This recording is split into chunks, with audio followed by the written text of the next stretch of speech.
Hi, welcome back to the channel. I've been doing some work in my front garden lately, and I just wanted to give a quick tour. Everything's looking pretty good right now. At the mid to end of June, I think it's June 22nd. So I'll start here in this front corner. I have some older heuchera. This is a really shady spot. There's like a 50-foot maple tree behind me, so it gets a couple hours of afternoon sun, but that's it. So I can grow a lot of shade stuff. Kind of a mix because the echinacea do well too. So there's an old sage there that's about 7 years old, an old thyme that has gotten very woody, so I'll probably take that out and start over. But I've added this year 4 of these Primo Wild Rose heucheras, and I am in love with that color. I just felt like I needed some more contrast in here, some variety, since I had another one of these and I lost it one year. So I needed some different color foliage. So I added one there, and 2 over there that we'll get to. So this is a Roseanne geranium, the thyme. This is a Halcyon Blue hosta, another one of my favorites. This will get bigger, but it's a slow growing hosta, which I like because we have lots of hostas, but I've never had a slow growing hosta. They explode for me here. That is an endless summer that is an encore azalea that was just added last year. So this whole area here I'm kind of redoing. I think there was a couple large hostas here, and I wanted to break it up with a couple different things and a couple evergreen things. So that was added last year. This is the endless summer hydrangea, just starting to bloom. It will match that one day, add some symmetry. That's a original endless summer hydrangea. This is Bloomstruck.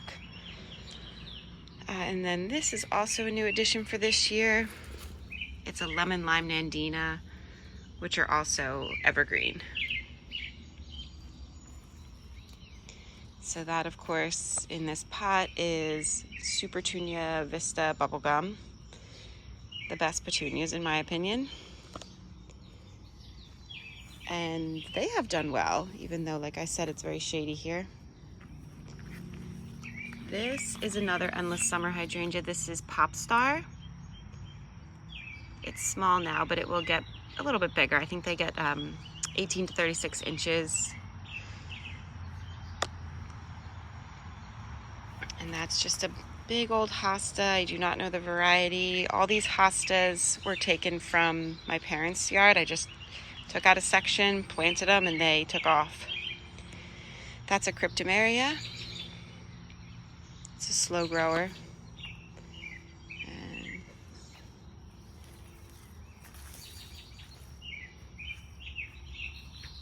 here's the echinacea, 1, 2, 3.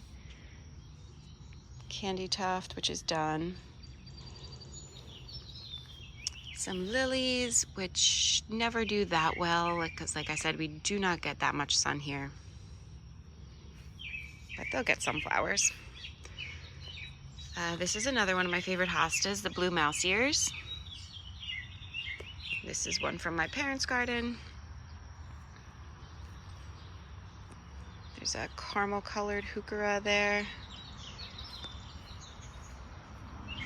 And then this hosta that is, kind of plain, but just so big and healthy. Don't have the heart to replace it with anything else. And we have some spiderwort here. I think the variety is Sweet Kate. The spiderwort did get a little battered in a storm we had a couple nights ago. That is a Japanese painted fern in there, and a really pretty astilbe. It's kind of just past prime. I would like the astilbe to be closer to the edge, but I just have bad luck with astilbes. I've lost probably 3 in this garden, so I'm not moving it. And then this is a white nimbus that's all done. And then here's the other two of these heucheras. They'll get bigger, they'll fill in, so it'll just be like a little purple mass there. That's woodland phlox that are very early spring. Hellebores. This is new and this is new here to fill out this corner. I had a Steed's holly here that I lost. I think it wasn't really getting enough sun. It's very shady back here in this corner. So added the sprinter boxwood and I added a Southgate Grace rhododendron. And then on the corner here I have this abelia that is so happy, so pretty. Abelias are just so easy to grow for me. And they're so pretty. They attract, oh, it's just starting to bloom. I didn't even notice that. They attract so many butterflies. And the foliage is really cool on this one for like arrangements. Especially, that's why I leave on these tall ones, because I'll just clip it off and it'll be a great little tall piece in a floral arrangement. And let me show you this hydrangea. All right, so this hydrangea is the Endless Summer Original. It started blooming probably about a week ago, and it just keeps getting better and better. The colors are deepening. Our soil leans alkaline here, so it is not blue, it's more pinky, but it's just so beautiful.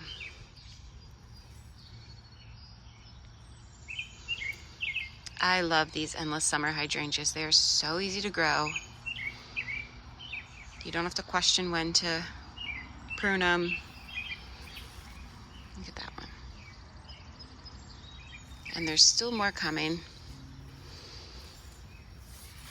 which will be nice because there's still a lot of summer left.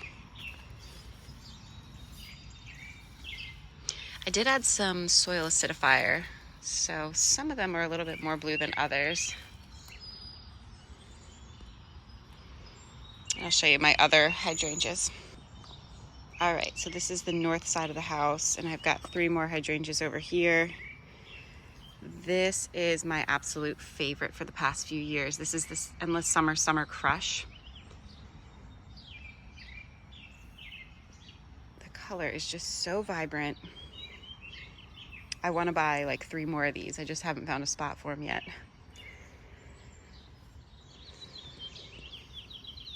And this is just an old variety of a lace cap hydrangea. Took from my parents. Took a section and grew it. And then same with this, an old variety of macrophylla from my parents. This one I did not put any soil acidifier on, so that's why it's going to be all pink. But does really well for the older ones. Sometimes you lose some blooms because of a late frost, but this one's got a pretty good amount on it. And then I just added this hosta this season to kind of match with this one. So this is just a kind of a shallow bed, and there is a Japanese Pieris in the back that has been trying to die for, gosh, like 3 years, and I don't know what it's, I guess it's just not going to grow. And then a little fern and some bleeding hearts. Let's see if I missed anything. Okay, just a couple quick things on the other side of my front door. These lilies just started to bloom. So pretty. Unfortunately, they get covered by this huge rosemary that I just don't have the heart to cut out, but if you look inside behind the rosemary, you can see these lilies. And then that's another lemon lime nandina, another sprinter boxwood, a couple more lilies here, a big clump, which I've been trying to rework this space. It's like I don't know, like 12 feet long or 14 feet long by only 3 feet deep, so it's been a tricky space for me. And I've never really thought I got it right. So this year, or last fall, I added a encore azalea, and then this year I added 2 sprinter boxwoods to try to get some symmetry going. But since they're still tiny, I haven't taken out the lilies or the rosemary yet, but that's the plan, because it's just like, it just doesn't, it's not working. So that's a peony that will probably also come out. I think it just doesn't get enough sun. Russian sage. I added this salvia right in the front. Phlox does really well here, but I did take this out by, gosh, it was all the way here. Because I just think it just looks so bad in the summertime, like all this. And of course in the spring when it greens up and blooms, it looks great, but the rest of the year, it's like, no. That's a Laura petalum, doing well this year. And some lilies.